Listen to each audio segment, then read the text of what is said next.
Hello my dear students, welcome back to chemistry classes class 12th chemistry plus NEET plus JEE के segment में मैं श्रवण कुमार एक बार फिर से सभी बच्चों का वेलकम करता हूं। बच्चों आज हमारा chapter number 2 solution and colligative properties का लेक्चर नंबर 11 है। लास्ट लेक्चर जो आपको हमने प्रोवाइड किया था उसके अंदर हम लोगों ने कंसंट्रेशन के जितने भी पैरामीटर्स हैं, ठीक है, मास परसेंटेज, मोल फ्रैक्शन, मोलैरिटी, उसके फिर 4 केस, उसके बाद में मोलैलिटी, उसके बाद में नॉर्मेलिटी, उसके बाद में पीपीएम पार्ट पर मिलियन, उसके बाद में मास बाय वॉल्यूम परसेंटेज और finally volume by volume percentage.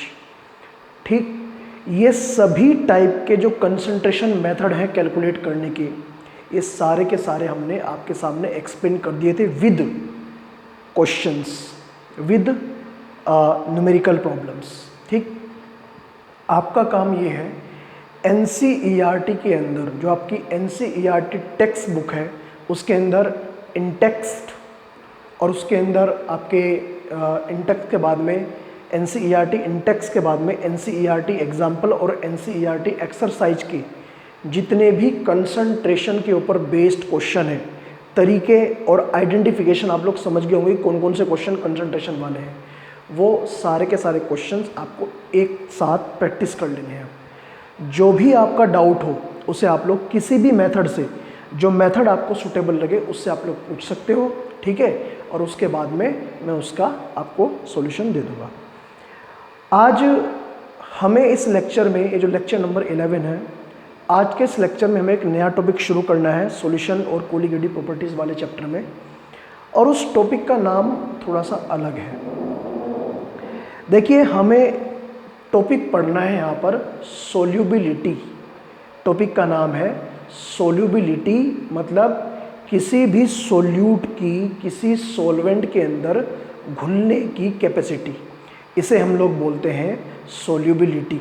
Okay student, अब ये कहने को एक वर्ड है लेकिन इसके अंदर बहुत सारे छोटे छोटे टॉपिक्स आने हैं और फिर उसके अंदर 2 लॉज आने हैं और उन लॉज के बेस पर ही मुझे फिर न्यूमेरिकल भी कराने हैं।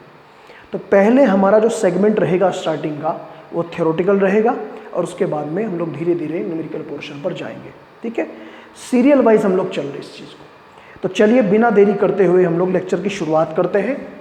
और हमारा आज का जो नेक्स्ट टॉपिक है इस चैप्टर का, उसका नाम है सोल्यूबिलिटी। तो हेडिंग आपको डालनी है सोल्यूबिलिटी। तो पहली बात तो सभी बच्चे ये समझेंगे कि ये सोल्यूबिलिटी का मतलब क्या होता है। देखिए स्टूडेंट, जब हम लोग किसी सोल्यूट को सॉल्वेंट के अंदर डिसॉल्व करते हैं, तो सोल्यूट को सॉल्वेंट के अंदर डिसॉल्व जब हम लोग करते हैं तो कुछ सोल्यूट तो ऐसे होते हैं जो सॉल्वेंट में आसानी से घुल जाते हैं और कुछ सोल्यूट सॉल्वेंट के अंदर नहीं घुलते या कम घुलते हैं। ठीक है, तो आपने कई तरह के केस देखे होंगे, आपने अपने डेली लाइफ में भी कुछ ऐसे सॉल्यूशन बनाए होंगे कहीं ना कहीं। ऐसा नहीं कि लैब के अंदर ही, एक कॉमन सी बात है, घरों में भी हम लोग डेली कोई ना कोई सॉल्यूशन तैयार करते ही हैं। ठीक है, जैसे शुगर का सॉल्यूशन, जैसे सॉल्ट का सॉल्यूशन या फिर अदर कोई सॉल्यूशन। तो बच्चों, सोल्युबिलिटी का मतलब क्या होता है? The capacity of a solvent to dissolve a particular solute. किसी सॉल्वेंट की वो कैपेसिटी कि वो किसी पर्टिकुलर गिवन सॉल्वेंट को एक गिवन टेम्परेचर पर इजीली डिसॉल्व कर दे, दैट इज कॉल्ड सोल्यूबिलिटी। इसे हम लोग बोलते हैं सोल्यूबिलिटी। ठीक है, मतलब एक तरह से एक लाइन में कह सकते हैं घुलने की कैपेसिटी। ठीक है, अब कितना सोल्यूट कोई सॉल्वेंट घोल पा रहा है उसे हम लोग बोलते हैं सोल्यूबिलिटी। और जब जब सोल्यूट के अमाउंट की बात होगी तब तब हम लोग बात करेंगे कंसंट्रेशन की। इसका मतलब सोल्यूबिलिटी को हमने कनेक्ट करना है विद कंसंट्रेशन। तो पहले डेफिनेशन, उसके बाद में बाकी सारी चीज़ें वन बाय वन उसके आगे। तो तो मैं आपके सामने यहाँ पर सबसे पहले डेफिनेशन लिख दूँ। Solubility is defined as the capacity of a solvent to dissolve a given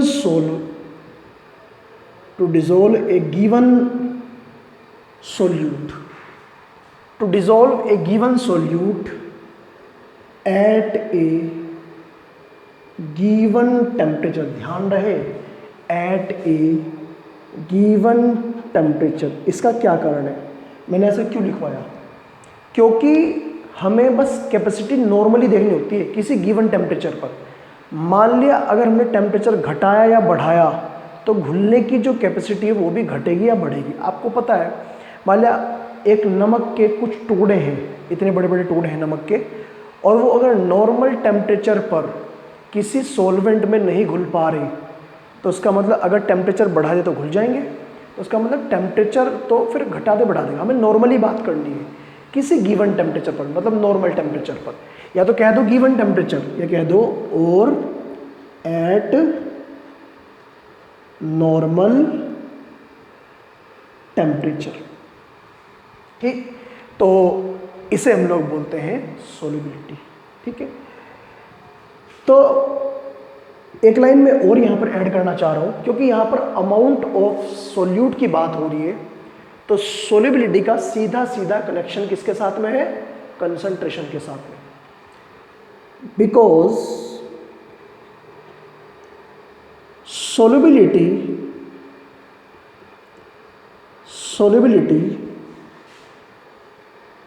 gives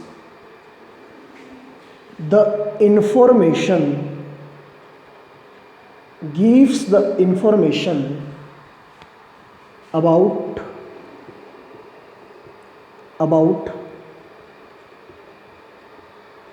amount of solute, कि कितना सोल्यूट एक सॉल्वेंट के अंदर घुल सकता है। तो अमाउंट बता रहा है, तो अमाउंट हम लोग कहाँ पढ़ते हैं? कंसंट्रेशन में, कि इतने मोल पर लीटर, इतने मोल सोल्यूट के पर लीटर। तो ये कंसंट्रेशन ही है एक तरह से। ठीक है, तो solubility gives the information about amount of solute in A given solvent, किसी गिवन सॉल्वेंट में। समझ गए बात को? तो हम ये कह सकते हैं, solubility is a types of concentration. तो बच्चों, सोल्युबिलिटी एक कंसंट्रेशन का ही टाइप है। ठीक, मतलब कहने का ये, सारी बातें कनेक्शन है एक दूसरे से इनका। मतलब कहने का ये है बच्चों, जो मैं आपको अब लिखवाने जा रहा हूं, that is unit of solubility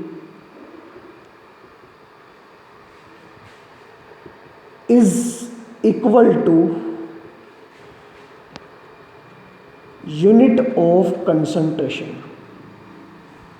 मतलब जो यूनिट हम लोग कंसंट्रेशन की पढ़ते हैं, mole fraction, molarity, normality, PPM, वही यूनिट सोल्युबिलिटी होगी। मतलब कहने का ये है, अगर आप इस बात को बिल्कुल सिंप्लीफाई कर दें तो कह सकते हैं कि सोल्युबिलिटी जो होती है बच्चों, एक तरह से वो इक्वल टू होती है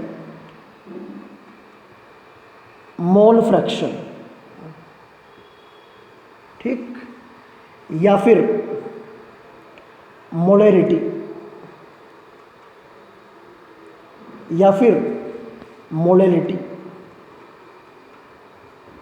ठीक है, या फिर नॉर्मेलिटी, एक्सेप्ट। तो अगर मैं आपसे पूछ लूं कि सोल्युबिलिटी की यूनिट क्या क्या हो सकती हैं, तो यहाँ फाइनल लिख रहा हूँ मैं, unit of solubility may be क्या क्या हो सकती है बच्चों, मोल पर लीटर, मोल पर केजी और आपका ग्राम पर लीटर एक्सेट्रा। इनमें से कोई भी यूनिट हम लोग सोल्युबिलिटी के लिए यूज़ कर सकते हैं। बिल्कुल भी कंफ्यूजन नहीं होना चाहिए, क्योंकि सोल्युबिलिटी एक तरह से हम लोग ऐसे ही निकालते हैं, सोल्यूट अपॉन सोलवेंट। तो क्योंकि सोल्यूट अपॉन सोलवेंट को हम लोग क्या बोलते हैं, सोल्युबिलिटी मतलब amount of solute per unit amount of solvent. और सेम ऐसे ही हम लोग किसे निकालते हैं, सेम ऐसे ही हम लोग निकालते हैं बच्चों कंसंट्रेशन को। उसके अंदर भी क्या होता है, सोल्यूट अपॉन सोलवेंट। तो इसका मतलब सोल्युबिलिटी कोई अलग चीज़ नहीं है बच्चों, सोल्युबिलिटी कोई अलग चीज़ नहीं है, कंसंट्रेशन को ही हम लोग क्या बोलते हैं, सोल्युबिलिटी। क्योंकि जो इन्फॉर्मेशन हमें कंसंट्रेशन दे रही है वही सेम इन्फॉर्मेशन हमें सोल्युबिलिटी प्रोवाइड कर रही है कि कितना सोल्यूट और कौन सा सोल्यूट एक गिवन टेम्परेचर पर एक सोलवेंट के अंदर आसानी से डिसॉल्व हो सकता है। ठीक, तो ये तो है सोल्युबिलिटी का इंट्रोडक्शन। पूरा का पूरा नोट करेंगे आप लोग, इन्फॉर्मेशन अच्छे से समझ के। थ्योरेटिकल टॉपिक है ज़रूरी है, लेकिन बहुत इंपॉर्टेंट है, क्योंकि आगे आने वाले जो न्यूमेरिकल है, जो दो लॉज हम लोग पढ़ेंगे, हेनरी लॉ और राउल्ट्स लॉ, वो इसी कॉन्सेप्ट के ऊपर बेस्ड है। अगर ये आपने ढंग से नहीं सीखा तो आगे आने वाले टॉपिक्स में आपको प्रॉब्लम होनी ही होनी है। तो इसलिए इस कॉन्सेप्ट को आप लोग बहुत अच्छे से समझकर ध्यान से नोट कर लीजिएगा। और अब हम लोग बढ़ते हैं आगे। पहले आप लोग इसे नोट करिए, फिर हम लोग नेक्स्ट टॉपिक पर बढ़ते हैं बच्चों।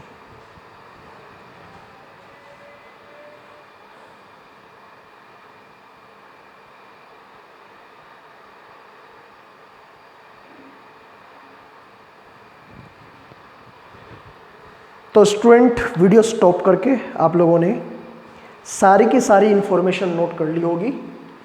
और अब मैं आप लोगों को एक बहुत ही इम्पोर्टेंट एक कॉन्सेप्ट है रिगार्डिंग द सोल्युबिलिटी, वो मैं आपके सामने प्रेजेंट कर रहा हूँ। आप लोग कोशिश करेंगे सीखने की।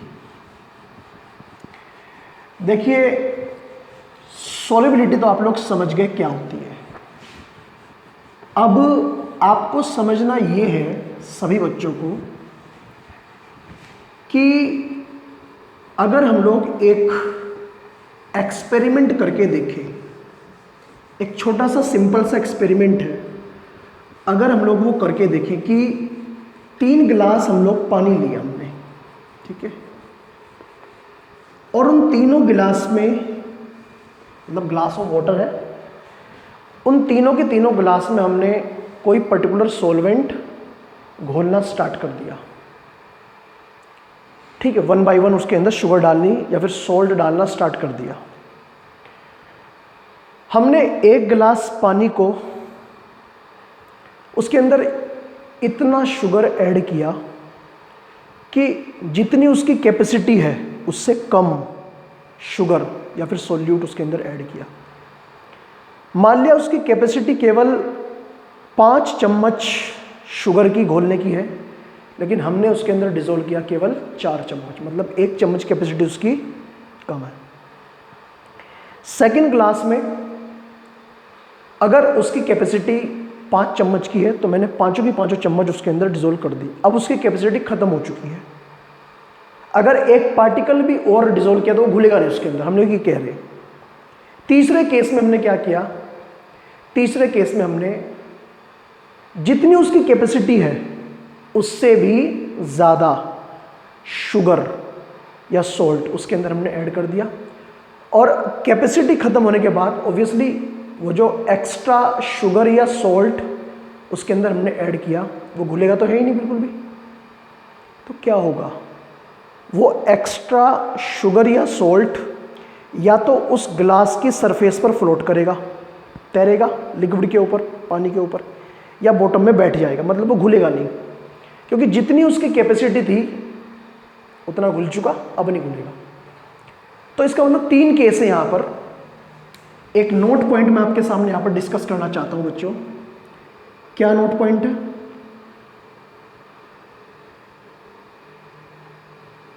सोलिबिलिटी को हम लोग क्या बोलते हैं? Capacity of dissolving based on capacity, या फिर आप लोग कह दीजिए सोलिबिलिटी।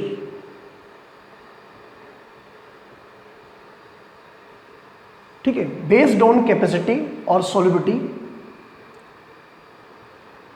सॉल्यूशन, क्योंकि जब सोल्यूट और सॉल्वेंट को मिक्स कर देते हैं तो सॉल्यूशन तो बनता ही है।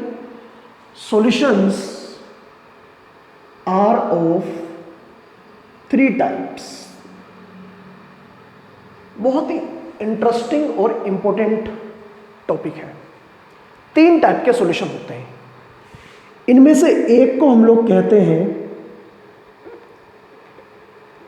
Unsaturated solution. अनसैचुरेटेड सॉल्यूशन हम लोग किसे बोलते हैं? अनसैचुरेट मतलब ऐसा सॉल्यूशन कि जिसमें हमने उतना सॉल्यूट ऐड किया जितनी उसकी कैपेसिटी थी उससे कम। मतलब ऐसा सॉल्यूशन जिसमें हम लोग और सॉल्यूट डिसॉल्व कर सकते हैं, उसकी कैपेसिटी अभी बची है। मतलब कह सकते हैं मोर solute can be dissolve.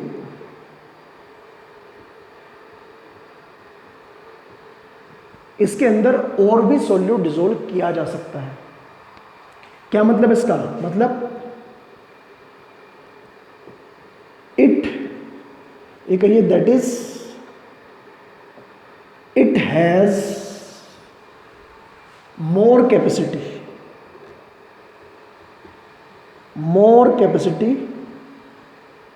To dissolve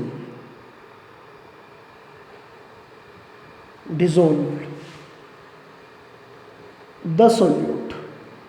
इसके अंदर सॉल्यूट को डिसॉल्व करने की कैपेसिटी अभी बची हुई है, इसे बोलते हैं अनसैचुरेटेड सॉल्यूशन। दूसरे नंबर पर जो नाम आता है उसे हम लोग बोलते हैं सैचुरेटेड सॉल्यूशन। सैचुरेटेड सॉल्यूशन का मतलब क्या होता है बच्चों? ऐसा सॉल्यूशन जिसकी कैपेसिटी खत्म हो चुकी है, मतलब जितनी उसकी कैपेसिटी थी उतना सॉल्यूट डिसॉल्व कर दिया, अब इसके अंदर और ज़्यादा एक पार्टिकल भी डिसॉल्व नहीं कर सकता है। मतलब बस यहाँ आ जाएगा no more solute can be dissolve. क्या मतलब इसका? That is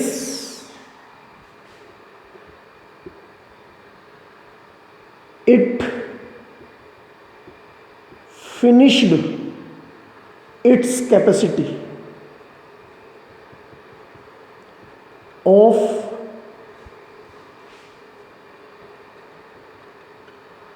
dissolving। इसकी डिसॉल्विंग की कैपेसिटी अब खत्म हो चुकी है, इसे हम लोग बोलते हैं सैचुरेटेड सॉल्यूशन। तीसरे नंबर पर आता है super saturated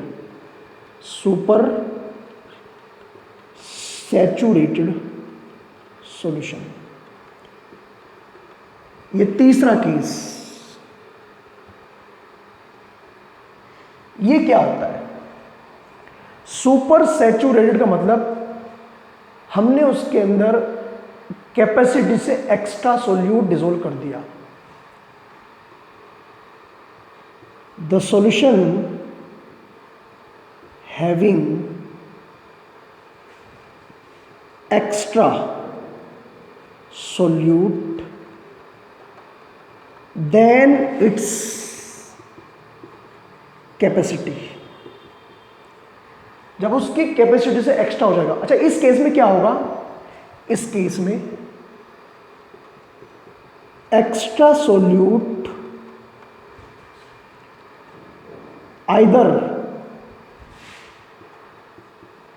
float on surface of water, या तो वाटर की सरफेस पर फ्लोट करेगा, या क्या करेगा, और सेटल डाउन एट बॉटम, या उस कंटेनर की बॉटम में सेटल डाउन हो जाएगा। जैसे इसके 3 एग्जांपल ले लीजिए आप लोग, 3 बीकर हैं, ठीक है, बीकर ए, ये दूसरा बीकर है बीकर बी, ठीक है स्टूडेंट, और ये तीसरा है बीकर सी। 3 बीकर हमने इक्वल साइज के ले लिए बच्चों, और तीनों को हमने रख दिया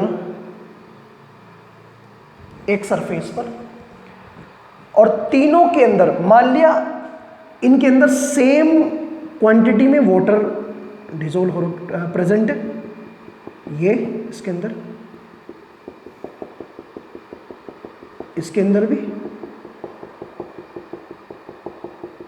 इसके अंदर भी इक्वल वाटर है इन ईच, हर एक में पानी इक्वल है। ये ए है, ये बी है, और ये सी है, ठीक है। और इनकी जो कैपेसिटी है, they have capacity of 5 spoon to dissolve. इनके अंदर 5 स्पून सोल्यूट, कोई भी सोल्यूट हो, शुगर, सॉल्ट, कोई भी, इनके अंदर तीनों के अंदर 5-5 स्पून, ठीक है, ये लिख रहा हूं मैं 5-5 स्पून डिजोल्व करने की कैपेसिटी है। अब इसके अंदर तो हमने डिजोल्व किया केवल 4 स्पून, इसके अंदर 5 स्पून, और इसके अंदर 6 स्पून। तो इनमें तीनों में कौन कौन सा होगा? ये तो होगा ये वाला फर्स्ट, ये सेकंड वाला होगा, और ये थर्ड वाला होगा। तो उम्मीद है आप लोग मेरी बात को समझ गए होंगे। मतलब इसके अंदर क्योंकि कैपेसिटी कितनी कितनी है, 5-5 स्पून घोलने की कैपेसिटी है हर एक के अंदर। लेकिन पहले वाले सॉल्यूशन में हमने केवल 4 स्पून डिसोल्व किए शुगर के या सोल्ट के, दूसरे वाले में 5 के 5 डिसोल्व कर दिए, और तीसरे वाले में 5 से ज़्यादा एक्स्ट्रा। अब जो एक्स्ट्रा वाला होगा उसका जो एक्स्ट्रा सोल्यूट होगा वही तो फ्लोट करेगा सरफेस पर या बॉटम में सेटल डाउन हो जाएगा। तो सोल्युबिलिटी के बेस पर या कैपेसिटी के बेस पर सॉल्यूशन 3 टाइप के होते हैं, एक अनसैचुरेटेड, एक सैचुरेटेड और एक सुपर सैचुरेटेड सॉल्यूशन। ठीक है, तीनों की डेफिनेशन आपके सामने है, डायग्राम आपके सामने है, कंडीशन सारी आपके सामने है, बिल्कुल डिटेल में मैंने आपके सामने डिस्कस कर दिया है। ठीक है, तो सोल्युबिलिटी के बारे में मैंने आपको दूसरा सेगमेंट पढ़ाया, और अब मैं आपके सामने डिस्कस करूंगा फैक्टर अफेक्टिंग सोल्युबिलिटी। जो घुलने की कैपेसिटी है उसे कौन कौन से फैक्टर हैं, जैसे temperature, pressure, concentration, nature of solute and solvent, कौन कौन से फैक्टर हैं जो अफेक्ट करते हैं, 1 बाय 1 मैं आपके सामने डिस्कस करूंगा। पहले आप लोग वीडियो स्टॉप करके इस पूरे पोर्शन को अच्छे से नोट कर लीजिएगा। ठीक है स्टूडेंट, करिए नोट।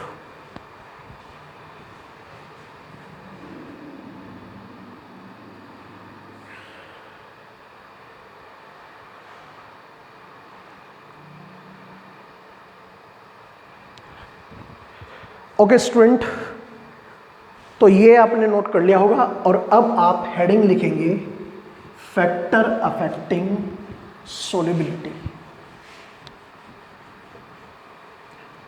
सोल्युबिलिटी मतलब जब किसी सोल्यूट को किसी गिवन सॉल्वेंट में हम लोग डिसोल्व करते हैं तो वहाँ पर कौन कौन से फैक्टर काम करते हैं जिससे कि घुलने की कैपेसिटी बढ़े या फिर घटे। ऐसा नहीं है हमेशा बढ़े ही, हम ये भी पढ़ेंगे कब घटेगी कैपेसिटी घुलने की और कब बढ़ेगी।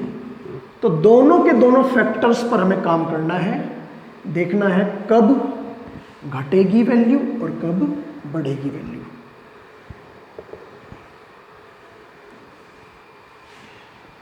तो हेडिंग आपको लिखनी है फैक्टर्स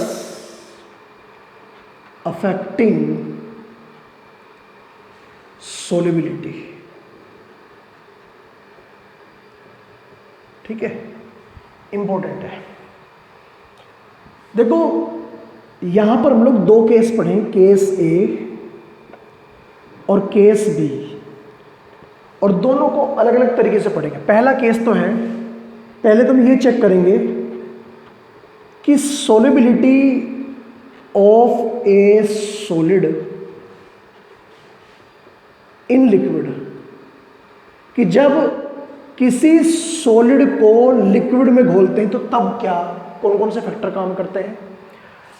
और दूसरा केस थोड़ा सा हटके है, solubility of A gas in liquid, जब किसी गैस को पानी में घोलते हैं तो तब कौन कौन से फैक्टर काम करते हैं। हमें दो केस पढ़ने हैं पर वन बाय वन, और इन दोनों में भी जो ज़्यादा इंपॉर्टेंट है वो दूसरे वाला केस ज़्यादा है, वेरी मोस्ट इंपॉर्टेंट, हर तरह से इंपॉर्टेंट है। ये मान के चलिए फॉर 12th प्लस नीट और प्लस जी, हर तरह के एग्ज़ाम के लिए ये दूसरे वाला फैक्टर बहुत ज़्यादा इंपॉर्टेंट है। ठीक है स्टूडेंट, तो ये दो पढ़ें, लेकिन अभी समय नहीं बचा क्योंकि लेक्चर कंप्लीट होने का टाइम आ चुका है। तो एक बार आप लोग इन दोनों को नोट जरूर कर लें। ठीक है, मैं थोड़ा सा साइड में हो रहा हूँ, तो आप लोग वीडियो स्टॉप करके एक बार नोट जरूर कर लें, क्योंकि हमें वन बाय वन इसे भी और इसे भी पढ़ना है, दोनों को पढ़ना है वन बाय वन डिटेल में। तो उसके लिए पूरा लेक्चर लगेगा 30 मिनट का। ठीक है, तो पहले नोट कर लें, फिर हम लोग सबमिट करते हैं लेक्चर।